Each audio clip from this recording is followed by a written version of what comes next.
जरा सोचिए एक ऐसे लड़के के बारे में जिसके पास शुरू में कुछ भी नहीं था, लेकिन उसने अपनी हिम्मत और सोच से भारत के सबसे बड़े साम्राज्यों में से एक की नींव रख दी।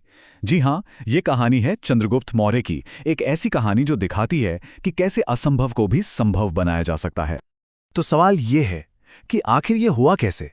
एक साधारण सा नौजवान देखते ही देखते एक पूरे साम्राज्य का सम्राट कैसे बन गया? ये सिर्फ इतिहास का एक चैप्टर नहीं है, बल्कि एम्बिशन और स्ट्रेटजी की एक ऐसी मास्टर क्लास है जो आज भी हमें बहुत कुछ सिखा सकती है।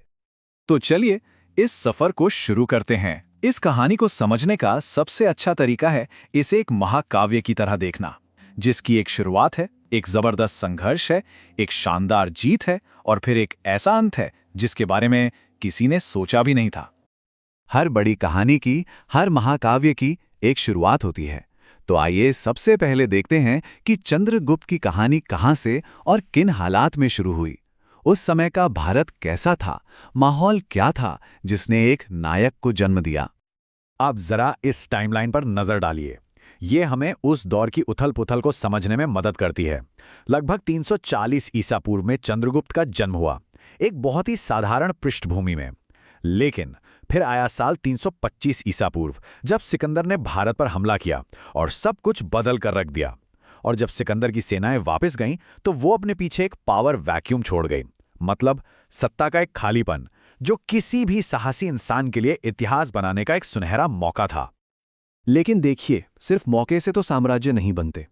उस मौके को हकीकत में बदलने के लिए 3 चीजों की जरूरत थी: एक सही गुरु, एक बड़ा लक्ष्य और एक अचूक रणनीति। और यहीं से कहानी में आता है सबसे दिलचस्प मोड़। और यहीं पर एंट्री होती है इतिहास की सबसे शक्तिशाली जोड़ियों में से एक की। एक तरफ था चंद्रगुप्त, जिसका साहस और एम्बिशन किसी से कम नहीं था, और दूसरी तरफ थे चाणक्य, जिनकी बुद्धि और रणनीति का कोई मुकाबला नहीं था। इन दोनों ने मिलकर एक ऐसी ताकत बनाई जो हिंदुस्तान का नक्शा हमेशा के लिए बदलने वाली थी।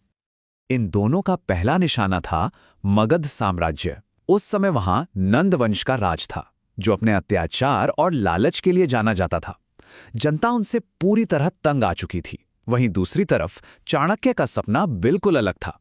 वो एक ऐसा अखंड भारत बनाना चाहते थे जो मजबूत हो, एकजुट हो और जहां एक अच्छा शासन हो। सपना तो बहुत बड़ा था, पर अब उसे हकीकत में बदलने का वक्त था।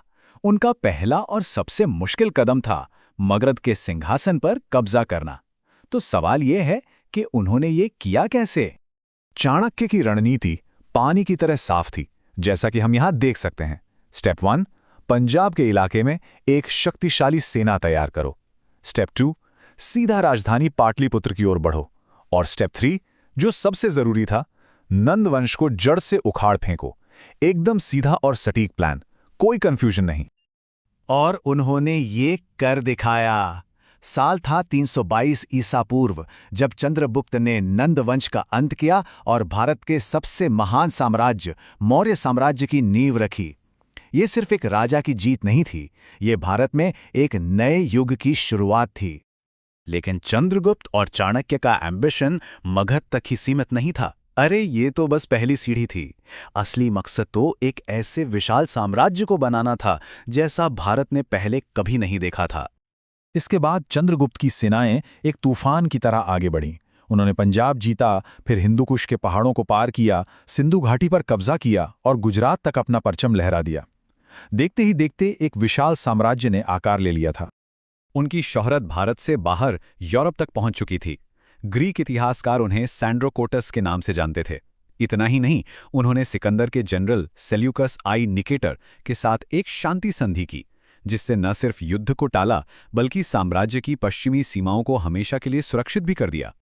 लेकिन एक साम्राज्य सिर्फ तलवार के दम पर ही नहीं चलता। चंद्रगुप्त की असली महानता इस बात में थी कि वो सिर्फ एक महान विजेता नहीं, बल्कि एक शानदार शासक भी थे। उन्होंने एक ऐसी प्रशासनिक व्यवस्था बनाई जो आने वाली सदियों के लिए एक मिसाल बन गई। और ये स्लाइड हमें दिखाती है कि उनका प्रशासन कितना एडवांस था। ये सब चाणक्य के दिमाग की उपज थी। एक ऑर्गेनाइज्ड टैक्स सिस्टम, एक प्रोफेशनल आर्मी, एक मजबूत इकोनॉमी और एक ऐसा एडमिनिस्ट्रेटिव स्ट्रक्चर जो हर चीज का हिसाब रखता था। यहां तक कि खेती को बढ़ावा देने के लिए सड़कें और सिंचाई के साधन भी बनाए गए थे। लेकिन जैसा मैंने कहा था, इस महाकाव्य का अंत किसी जीत या जश्न से नहीं होता। कहानी का आखिरी अध्याय उतना ही हैरान करने वाला है जितनी इसकी शुरुआत थी। ये अध्याय है त्याग का और उस विरासत का जो वो पीछे छोड़ गए।